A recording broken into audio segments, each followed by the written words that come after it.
Responders recognized tonight for their role in a police chase and crash ending on the Brent Spence Bridge back in January. This was wild. A robbery suspect climbed over the side of the bridge to try and hide from police. Those then first responders risked their lives to get that suspect down. Only on WLWT tonight, Daisy Kershaw talked with a firefighter involved in that night as he and 2 police officers were honored. Hi, Daisy.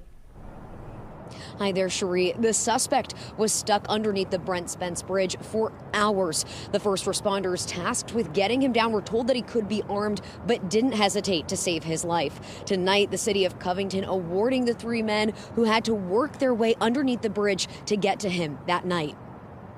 It could have been a very bad situation if a number of things would have went differently at all. When the search for a man wanted for robbery turned into a rescue, these Covington first responders put their lives on the line to save his. In January, 38-year-old Joshua Baker is accused of trying to escape police, leading to a high-speed chase, ending when he crashed on the Brent Spence. Instead of surrendering, officers say he ran and climbed over the side of the bridge. It could have ended very poorly for him. Suspended more than 100 feet above water, a fall would be deadly. But that wasn't the only thing responders had to worry about. They had me put a bulletproof vest on because they thought the guy was armed. Captain Kyle Simpson with the Covington Fire Department, along with specialist Christopher Hobner and Joshua Denny with Covington SWAT, had the difficult task of getting Baker down. He was in pretty bad shape when we got there. When he jumped off the side of the bridge, he injured himself a little bit, and he was in a position where he wouldn't have been able to get himself out.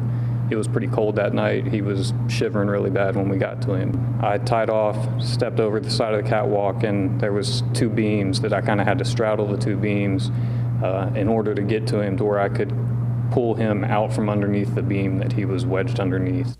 Because of those efforts, this story didn't end in tragedy.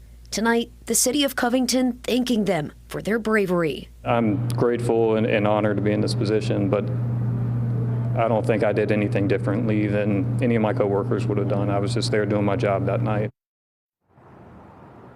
Baker was initially wanted for home invasion and robbery. He's now charged with fleeing, carjacking, and criminal mischief. Reporting live tonight in Covington, Daisy Kershaw, WLWT News 5. All right, Daisy.